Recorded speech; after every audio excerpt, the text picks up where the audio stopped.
Are you being a fountain or a drain? Are you being a fountain or a drain? When we're nourished, when we're energy rich, we're more likely to be a fountain of nourishment, without having to do any particular thing, say any particular thing, be in any particular place. Our presence is nourishing to the environment. When we're energy poor, when we're in lack consciousness, living in the house of lacks, as it's been said, we're pulling on people. We don't mean to usually, but we are. So how do we pivot? Well, we begin with becoming more clear. Am I nourished? How do I best nourish myself? So there's the obvious aspects of food. Are we eating foods that are energy rich, easy to metabolize and digest, that give more energy than they take, that are not contributing to inflammation in the body? Inflammation, when we're living with inflammation, it's challenging to have a clear mental state, a clear, regulated emotional system when we're in states of inflammation. So managing inflammation by eating within a diet that fits our best lifestyle. Water, are we hydrated? Have we gotten in water? Yeah, it's so cleansing and healing to get in water. In fact, most of you who followed me for a while know that I like a cold shower for so many reasons. You can look that up, and I encourage you, if you're not familiar with working with cold therapy, look it up. Look at the amazing benefits on reducing inflammation. Just 30 seconds at the end of the shower. Yeah, I know. So many of you have a conversation about not liking cold, but that's just an old story. When it's safe in skillful amounts, skillful exposure, it's very healing. Contributes to, as I said, reducing inflammation. Inflammation is the main cause of sickness and aging, from my understanding. Now let's pivot into some subtler things. Getting in the sun. Getting in the sun, receiving the nourishment of the sun, even if that's for just 10 to 15 minutes of the day when the UV rays are the lowest. Say that 5 times fast. UV rays lowest. So nourishing energetically, let alone physically. How's your breath? How you're breathing is how you're living. Is your breath full and easy throughout the day? I keep encouraging those of you who haven't yet gotten it to get the Mindfulness Bell app installed onto your phone. Choose a bell that you'll like and listen to. Set it at random, 2 to 5 times an hour, and let it interrupt you. And each time you hear the bell, take a deep, slow breath. Let go on the exhale, exhaling thinking and the energy of tension. Let's do that right now. Take a deep breath in. Hold the breath for a moment, melt your shoulders away from your ears, soften the soles of your feet and palms of your hands. Exhale the energy of thinking and tension into the earth. Make it up that it's easy. So every time the bell goes off, you do this practice. Well, since we're carving new neural pathways in the nervous system and brain, we can carve new feelings about ourselves, new behaviors. We can become a fountain. We can train to be a fountain. We can dissolve our tendencies over time to be a drain. So we've got some of those practicals. Now, a little more subtle meditating.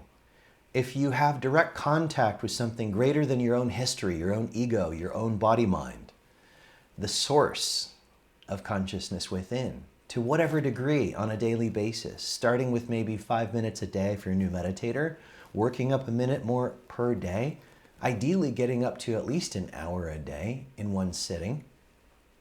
And here's a sidebar as to why. It takes a good 20 to 25 minutes for a newer meditator to provisionally get a little quiet in the mind. That's not yet meditation. It's stilling the mind, it's valuable.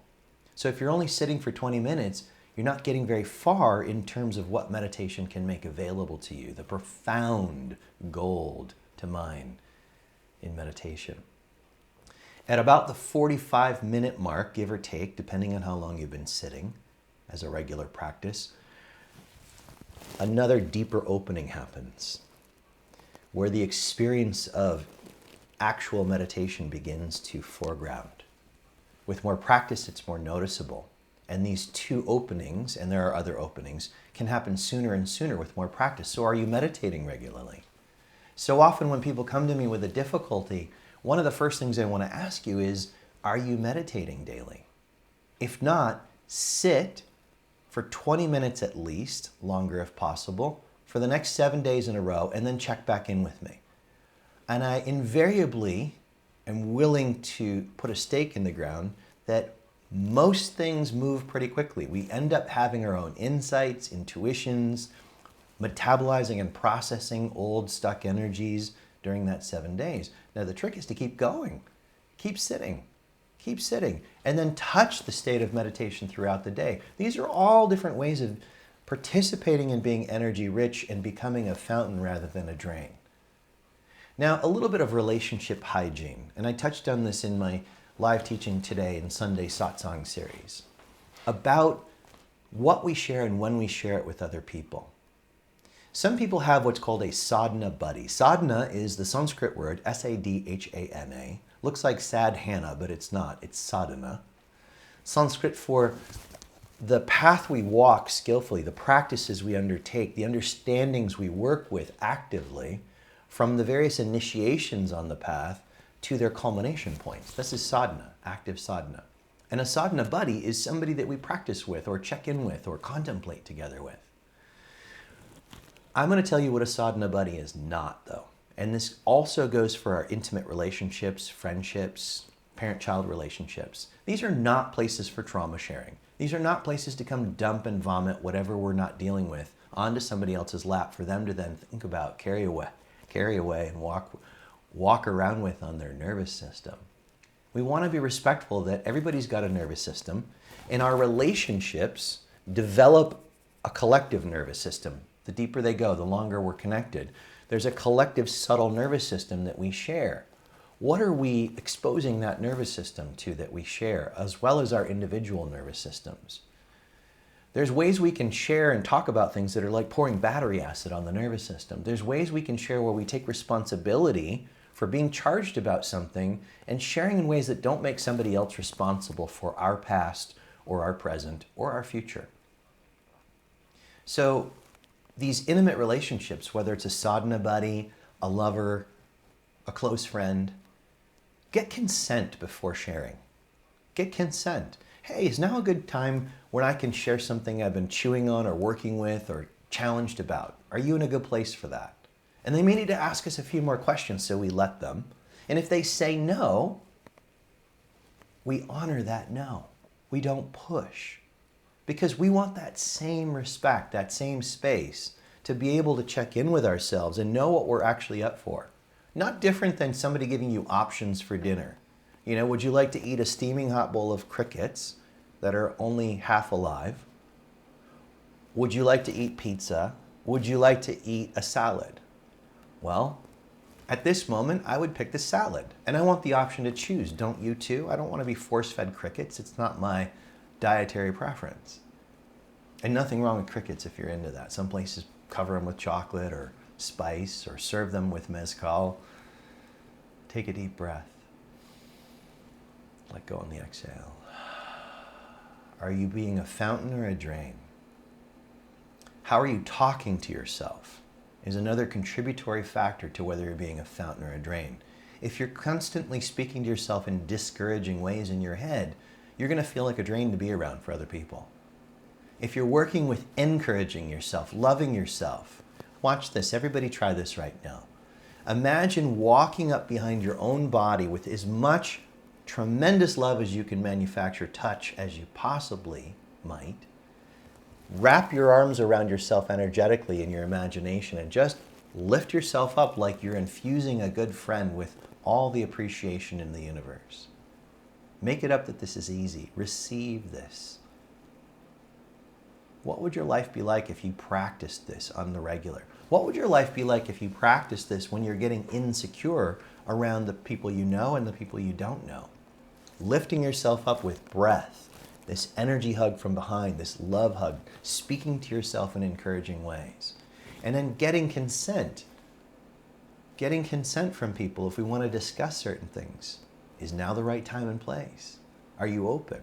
How long do you have? I'll leave it here. There's so much more to contemplate, and I want to leave room for you to contemplate in your journal and have your own ideas and thoughts. So the key things I want you to take away from this are nourishing yourself and investigating how that's going. How we nourish today may be different than what we need next week, so we want to check in. Whether that's rotating your supplements, rotating your food choices, rotating your recreational choices, sleeping more or less in a given time, paying attention to what we need, meditating on the regular, deep, slow, easy breathing, speaking to ourselves in encouraging ways, practicing eye gazing with great love in the mirror, training in self-love, training in self-love. If everybody was doing this, if just 57% of the population were doing this, what world would we walk around in and experience? Enjoy yourself. If you want more, go to my website, scottschwenk.com. You can see the link below. Leave your questions, and I'll see you soon. Enjoy yourself.